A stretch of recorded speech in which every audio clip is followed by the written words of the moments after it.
money, okay, basically is to take, to stop the disclosure, to stop, people thinking about, what, it's funny. It's when we talk about aliens and UFOs, 10 years, 15 years ago, people laugh at you. They look at you as a crackpot. But you know what? There has to be something out there, or we're crazy, because if we think we're the only life of anything out there and there's no other life, then we have to be as dumb as a worm.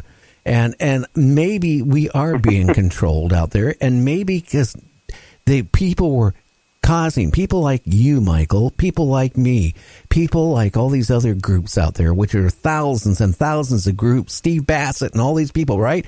Pushing for disclosure, right? And people are, that's what they want to hear. They want to hear. And then they start saying, okay, well, maybe we feel it'll be disclosure this year. Oh, no, let's create something. And that'll keep people's mind off of disclosure and push it off a Band-Aid to push it off. Yeah, we ought to come out with our own disclosure and make the government tell us we're wrong. I think we ought to just form our own kind of people's government and say, all right, have our press conferences and say, listen, world, here is the disclosure. Here's what's going on.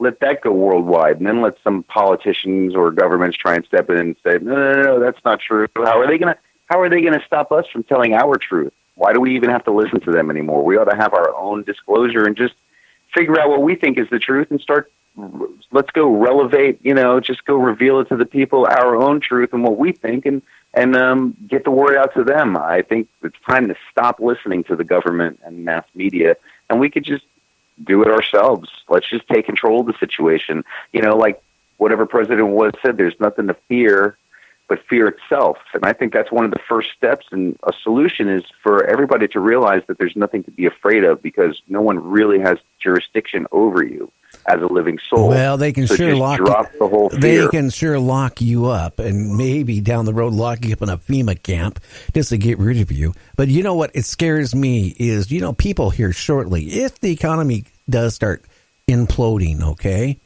if people start losing their jobs and all this stuff bad starts happening here in 2019 or 2020, right? People aren't going to think about disclosure. They're going to think about a couple things. One, putting food on their table, trying to keep their house and family together, and they're not going to care anything about UFOs at that point, aliens, or what the government is doing. All they're going to care about is survival. And, that's what I'm thinking might be what we have in stall for us. Now, I could be totally wrong. I'm only a talk show host. I don't know anything. Oh, I think you know a lot, Gary, and you're doing a great service to everybody by allowing your platform to be a platform of free speech for people like me and Michael and your other guests to come on here and give your audience an unfiltered, uncensored, show, so that they can at least hear other ideas about what to do and what's going on without having to feel like they're still getting a line of BS. And I appreciate that you're allowing us to get on here and not BS the public. So thank you for that. Well, I thank you for talking about it. I also want to thank Michael, and I don't think or maybe you have thought about it. Have you ever thought about you creating the UFOI team? You could be on some type of list that you don't want to be on, because you're talking about aliens, you're talking about UFOs, you're talking about disclosure, you're talking about the government's basically lying to us because you do believe in UFOs, don't you? So now, do you ever think about that? Oh, I do. I think I was probably on that list the day I was born, probably even before then. But you know what I'm finding out as well? Is there are some white hats out there. I don't know about you, Ronald, if you think that as well. But there are people in the power structure that don't necessarily agree with the negative agenda. And I'm assuming that I'm still alive and still kicking. And I could have been, I had some health, problems in the last couple of years that could have taken me out many times. There's probably a reason why we're all still around kicking and doing what we're doing. I think the white hats out there want this information to come out. So we need to band together and just keep going. Well, that's what's saving us. That's what's saving you, saving me, and Ronald. Because you know what? when the masses come out, and let's face it, how many people are talking about the government out there? Okay, and how many people are talking about disclosure, UFOs, talking about all this other stuff out there? There's more than ever. And you know why? It's the internet. And now you can't censor people like you could before there was the internet. So you have to think right there, that is probably our safety net, because there are so many people doing what we do, believe what we believe. And honestly, I got a funny feeling there's a majority of people believe what we're talking about. Maybe they won't say it to their friends, but in their heart, they believe what we've been talking about. I agree. I have a lot of social interaction with people just out on the street. And every chance I get, I engage people in conversation about these topics. And I would say nine out of 10 people are on the same page with us. And it's more and more and more. And I do it on purpose because I'm starting to try and get a feel for where the general public is in their belief system.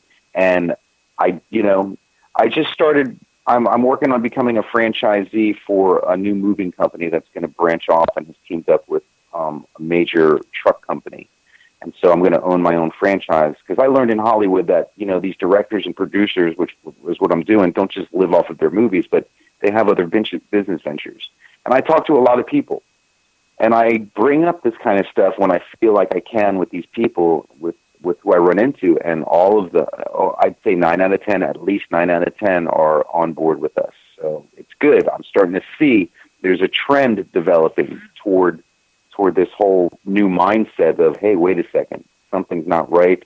And all this information now that they're exposed to on the internet that they have available to them is giving them a new picture of what the truth and reality might really be. So it is promising.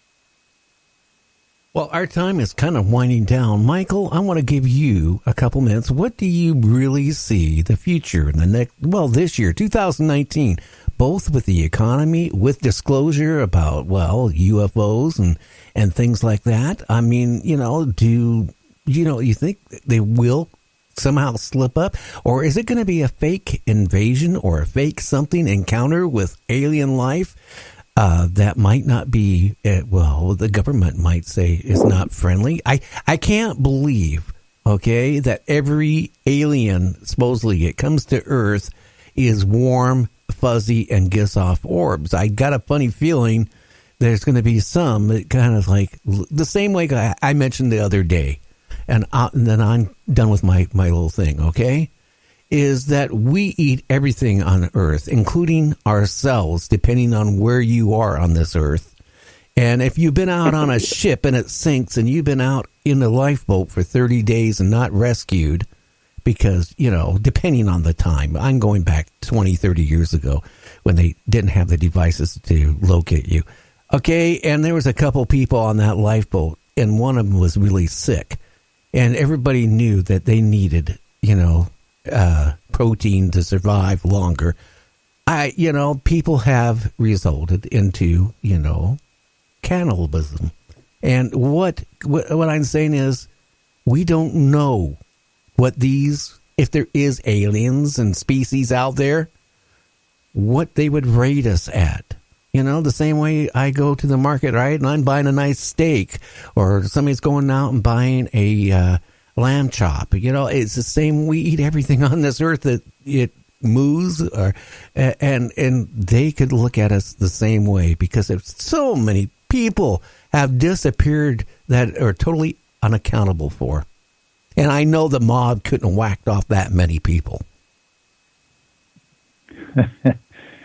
Well, I agree with you, Gary. I think there's probably good and bad out there for sure, just like there are here, as above, as below.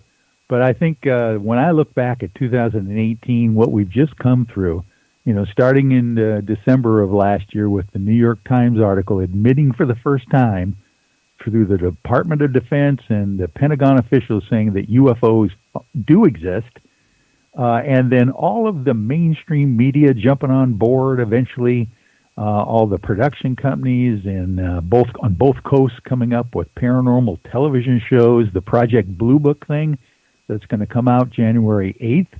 on the History Channel.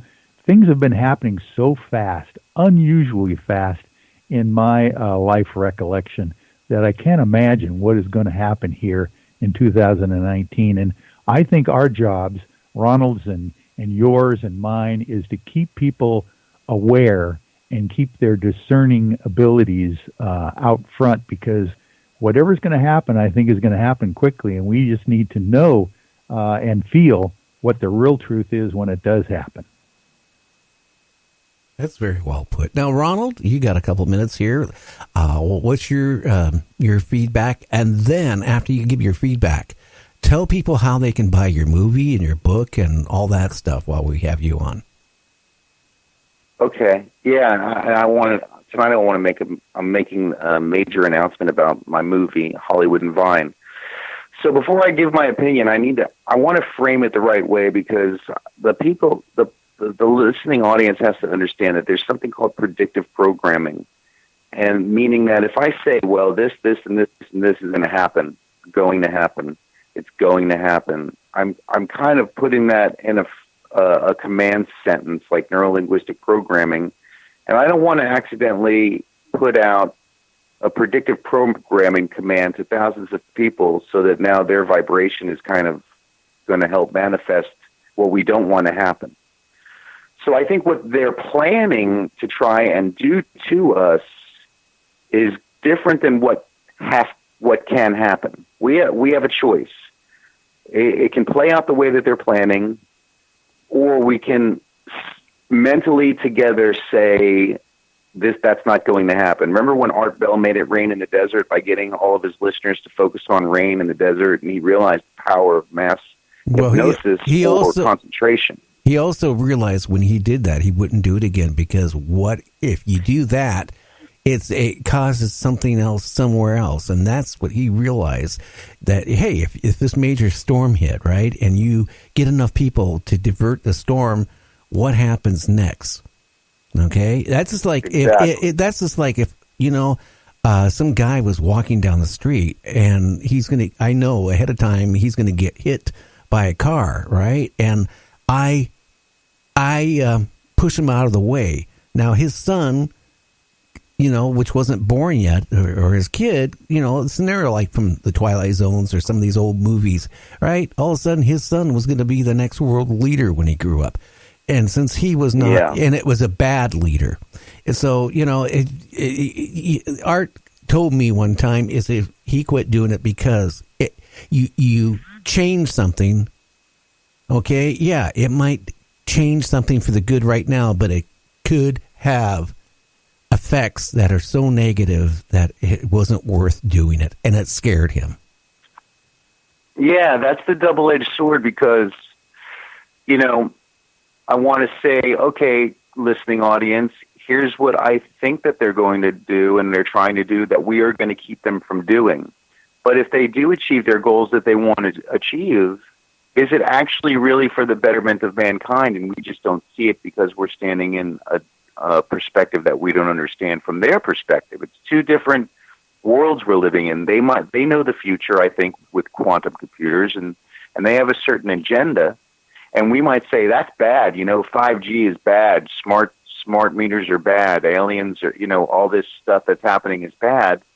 But in the long run, is it really beneficial to the overall species, to the overall human race? I can't say. I don't know. But what I can say is that I believe what they're going to do, but we don't have to let it happen.